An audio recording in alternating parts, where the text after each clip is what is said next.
Now, once again, welcome back to ABS English Zone. Today, I am celebrating my birthday, and many students and teachers celebrating my birthday with very great affectionate and very आप समझ सकते हैं कि जितने भी लोग थे मेरे दोस्त लोग थे मेरे फ्रेंड कह सकते हैं मेरे कलीग्स थे और मेरे दोस्त थे उन सभी लोगों ने मुझे बेस्ट विशेस और जितना ज़्यादा प्यार जितना ज़्यादा अफेक्शन दिया उन सब का मैं बहुत ही मतलब thank you to all of you. इतना ज़्यादा उन्होंने प्यार मोहब्बत दिया, इतना ज़्यादा मेरे बर्थडे पे उन्होंने विश किया। जितना भी बोलूँगा उतना भी कहूँगा उतने सब कम मेरे लिए कम ही है उनके जितना मेरा प्यार उन्होंने मुझे दिखाया। और once again thanks to all, मुझे जितनों ने विश किया, जो डायरेक्टली या इनडायरेक्टली जितने लोगों ने मुझे विश किया उन सभी को तहे दिल से शुक्रिया अदा करता हूँ। Thank you to all of you.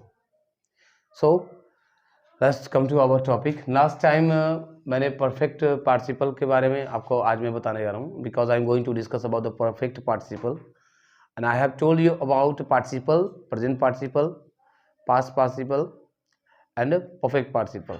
तो पार्टिसिपल का मैंने तीन टिप आपके उस टिप मैंने बताया था कि तीनों पार्टिसिपल मतलब आज परफेक्ट पार्टिसिपल के बारे में डिस्कस करना है, क्योंकि लास्ट टाइम आपको मैंने पार्टिसिपल के तीन टाइप में बताया था। प्रेजेंट पार्टिसिपल का यूज़ करके कैसे सिंपल सेंटेंसेस को मिलाकर नया सिंपल सेंटेंस बनाया जाता है, और कैसे परफेक्ट पार्टिसिपल का यूज़ करके कैसे सिंपल सेंटेंस को मिलाकर एक नया सिंपल बनाते हैं। और आज एक नया टॉपिक डिस्कस करेंगे, और वो टॉपिक क्या है जिसको मैं आज पार्ट 3 नाम दे रहा हूँ, यानी कि तीसरा परफेक्ट पार्टिसिपल का यूज़ करने जा रहा हूँ मैं। I am going to discuss about perfect participle and now it's very important for all students. Participle का यूज़ करके जितना भी आपको मैं पार्टिसिपल का यूज बताया हूँ उनके कंडीशंस क्या हैं, ये कंडीशंस आप एक बार जरूर देख लेंगे। और वो सारे कंडीशंस अलग अलग तरीकों के हैं। परफेक्ट प्रेजेंट में अलग तरीका मैंने आपको बताया था, पास्ट परफेक्ट में मैंने आपको अलग तरीके बताया, मतलब पास्ट पार्टिसिपल का यूज़ करके कैसे बनाते हैं। और आज I am going to discuss about perfect participle का यूज़ करके कैसे सिंपल सेंटेंसेस को मिलाकर एक नया सिंपल सेंटेंस बनाते हैं, इसके बारे में डिस्कस करेंगे। सबसे पहले समझते हैं कि परफेक्ट पार्टिसिपल होता क्या चीज़ है। तो उसको बनाने के दो तरीके हैं, दो कंडीशन होता है। पहला क्या होता है कि अगर हम पार्टिसिपल परफेक्ट पार्टिसिपल का यूज़ करते हैं तो ध्यान रखेंगे इसके साथ हैविंग का यूज़ किया जाता है, और वर्ब की जो होती है वो थर्ड फॉर्म होती है। क्लियर है? यानी हैविंग का यूज करते हैं और वर्ब का थर्ड फॉर्म। ये तभी यूज करेंगे जब मेरा जो सेंटेंस होगा, एक सेंटेंस मेरा किस चीज में होगा, यानी मेरा जो सेंटेंस है वो एक्टिव वॉइस में होगा, और करेंगे एक्टिव वॉइस में। यानी अगर दिए गए सेंटेंसेस में मेरा जो सेंटेंस होगा अगर वो एक्टिव वॉइस में है तो हम परफेक्ट पार्टिसिपल का यूज करने के लिए हैविंग और वर्ब का थर्ड फॉर्म यूज करते हैं। लेकिन कंडीशन क्या है कि मेरा जो सेंटेंस होना चाहिए वो एक्टिव वॉइस में, यानी दिए गए सिंपल सेंटेंसेस में कोई ना कोई सेंटेंस क्या होना चाहिए, मेरा एक्टिव वॉइस में होना चाहिए। क्लियर है? दूसरा कंडीशन क्या है कि परफेक्ट पार्टिसिपल क्या बनाते हैं, हैविंग के साथ साथ बीन आता है और उसके बाद वर्ब की थर्ड फॉर्म आती है। लेकिन ये कंडीशन तब लागू होगा जब मेरा सेंटेंस पैसिव वॉइस में कन्वर्ट होगा। ठीक है ना? पैसिव वॉइस में होगा। मतलब ये है कि परफेक्ट पार्टिसिपल के दो कंडीशन होते हैं, दो तरीके से यूज होते हैं। पहला कंडीशन होता है कि मेरा जो सेंटेंस आएगा उसमें एक मेरा जो सेंटेंस होगा वो एक्टिव वॉइस में होगा। अगर सेंटेंस मेरा एक्टिव वॉइस में दिखाई दे रहा है तो उसे हम हैविंग और क्रिया की थर्ड फॉर्म यूज करते हैं। लेकिन अगर मेरा सेंटेंस जो है वो पैसिव वॉइस में होता है तो हैविंग के साथ साथ बीन जोड़ते हैं, और बीन के बाद वर्ब की थर्ड फॉर्म का इस्तेमाल किया जाता है। क्लियर है? मतलब अभी जब मैं इसको चेंज करूंगा तो मैं आपको पूरी तरह से क्लियर करूंगा कैसे कैसे किसको चेंज किया था। लेकिन कंडीशन ही समझ लिए कि दो तरीके होते हैं परफेक्ट पार्टिसिपल के, एक हैविंग और वर्ब की थर्ड फॉर्म एक्टिव वॉइस के लिए, और दूसरा हैविंग बीन और वर्ब की थर्ड फॉर्म आती है ये पैसिव वॉइस के लिए। Okay, so without wasting time let's start our topic. और सबसे पहले इसके कंडीशंस क्या होते हैं, हम इसको आप एक बार इसका स्क्रीनशॉट ले लीजिए ताकि आपको बाद में दिक्कत ना हो।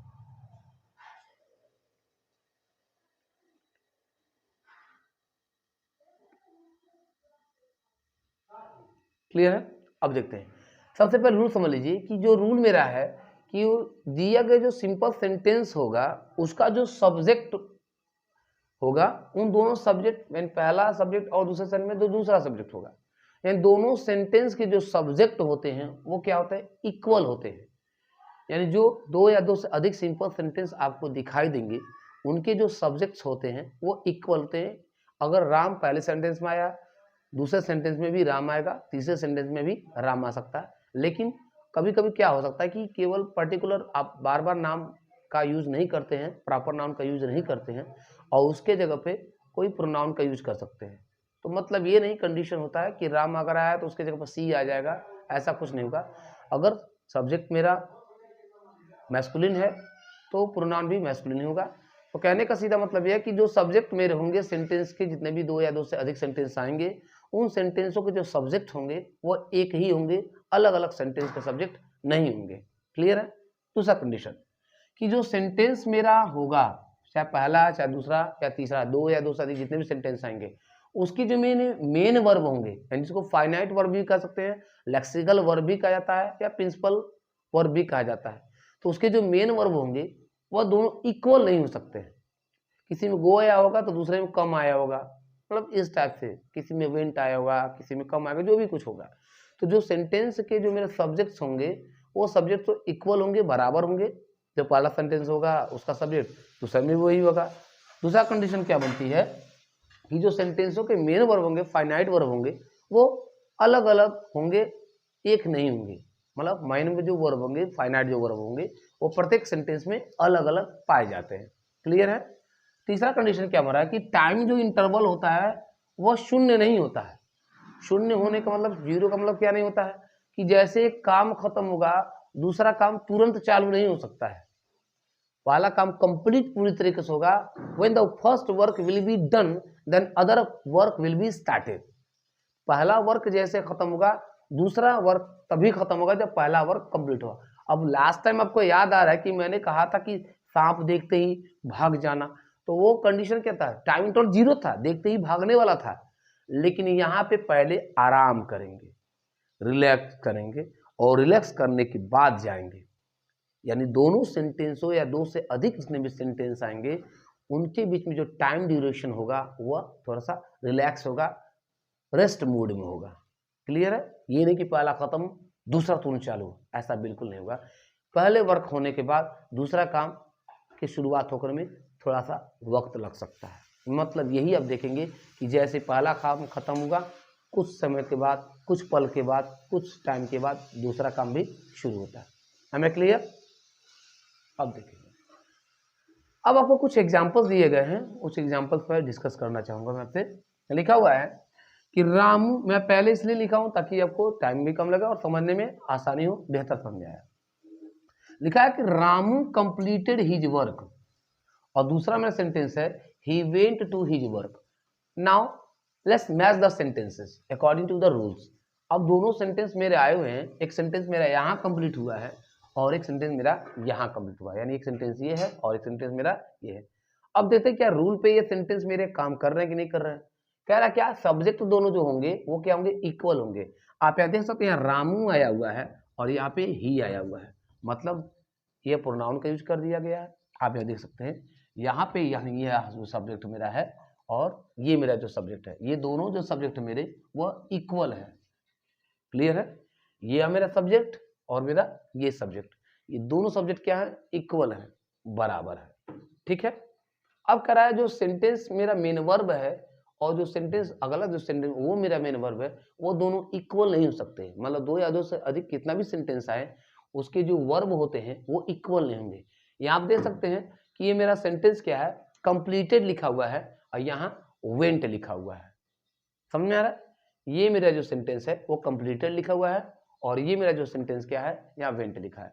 तो दोनों वर्ब में आप देख सकते हैं कि यह इक्वल नहीं है, यहाँ कंप्लीटेड है और यहाँ वेंट है। तो हम ये भी देख लिए कि दोनों सेंटेंस के जो वर्ब होंगे वो इक्वल नहीं होंगे।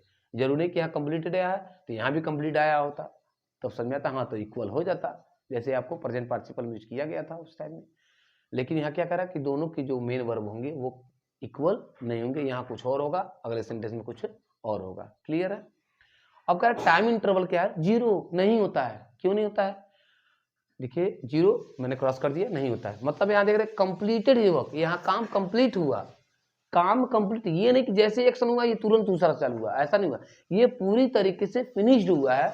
उसके बाद ही आप देख सकते हैं कि he went to his office, उसके बाद ही ऑफिस गया है, यानी काम कंप्लीट होने के बाद क्या कह रहा है, he went to his office.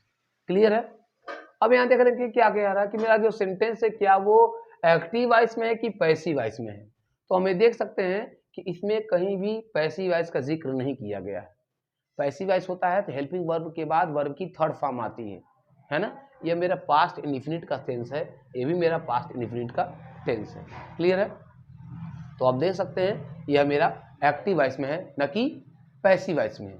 तो अब कंडीशन ये बनता है कि सर किसको परफेक्ट पार्टिसिपल में कन्वर्ट किया जाता है, जबकि नियम परफेक्ट पार्टिसिपल का क्या होता है कि हैविंग के साथ वर्ब की थर्ड फॉर्म आती है एक्टिव वॉइस के लिए, और हैविंग के साथ बीन और वर्ब फॉर्म आती है कब, जब मेरा सेंटेंस मेरा किस में हो, पैसिव वॉइस में हो। तो हम ये देख सकते हैं कि जो मेरा सेंटेंस है वो एक्टिव वॉइस में है, इसका मतलब क्या होना चाहिए, हैविंग के साथ साथ वर्ब की थर्ड फॉर्म होना चाहिए।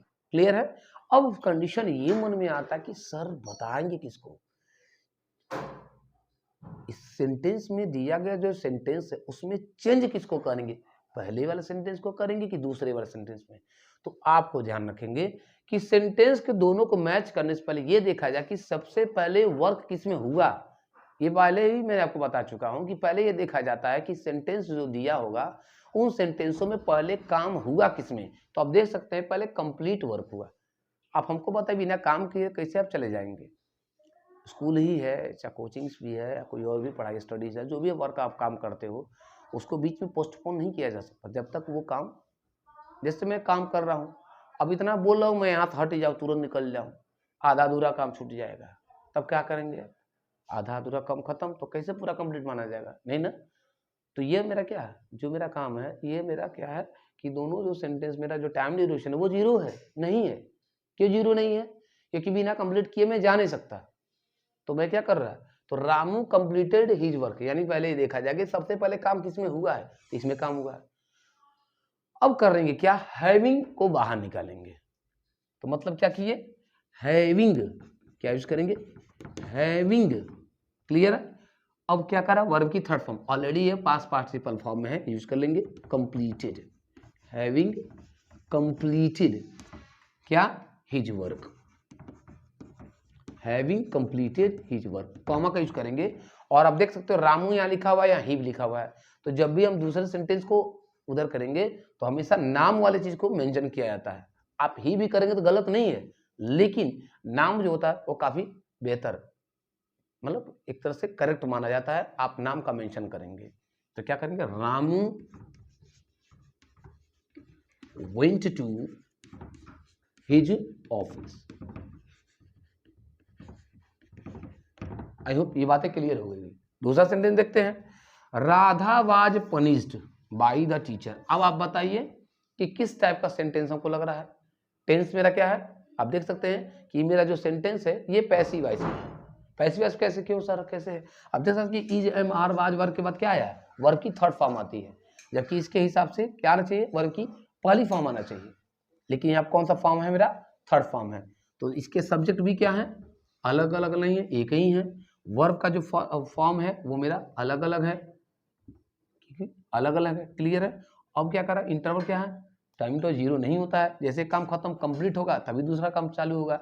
तो आप क्या करेंगे, आप हैविंग के साथ साथ बीन का यूज करेंगे और वर्ब की थर्ड फॉर्म लगाएंगे। तो करेंगे क्या, having, having been completed, having been completed, क्या कंप्लीटेड, कंप्लीट नहीं है, पनिश्ड है, आई मीन फिनिश्ड है, आई मीन क्या punished, having been punished, having been punished. Clear है। By the teacher, by the teacher, comma का यूज करेंगे। अब यहां राधा है तो राधा लिख लेंगे, राधा कॉमा के बाद Radha felt sorry. I hope आपको ये क्लियर हो गया। आपके लिए एक और चीज है, यहाँ मैंने होमवर्क में लिखा हुआ है, एक सेंटेंस मैंने आपके लिए दिया हुआ है, she wrote a letter she posted it, ये आपके लिए होमवर्क मैंने दिया है, इसे आप चेंज करके कमेंट बॉक्स में ज़रूर डालिएगा और मैं आपके जो भी आपने इंटरचेंज करेंगे उसका मैं रिप्लाई भी आपको करूँगा। अगर आपको वीडियो अच्छा लगता हो, बेहतर लग रहा हो, समझ में आया हो तो लाइक शेयर और बेल आइकन बिल्कुल मत दबाए, बिल्कुल दबाते हमेशा रहिए। और वो तो दबाते ही नहीं है लेकिन दबा दिया करिए, ठीक है ना। गलती बाई मिस्टेक हो जाए तो दबा दिया करिए, है ना। Okay, thanks for watching Aves English zone. Thanks to all my dear students and my dear friends and also teachers, because they are celebrating my birthday party, and I'm very grateful, I'm very happy to seeing their affection for me, and I'm very extremely I am very happy. बहुत लोगों ने मुझे wish किया, birthday celebration में मुझे message किए और आज अच्छा लगा। वैसे वंस अगेन आप लोग को थैंक यू, बहुत बहुत धन्यवाद for my birthday celebration. Thank you, have a good day to all.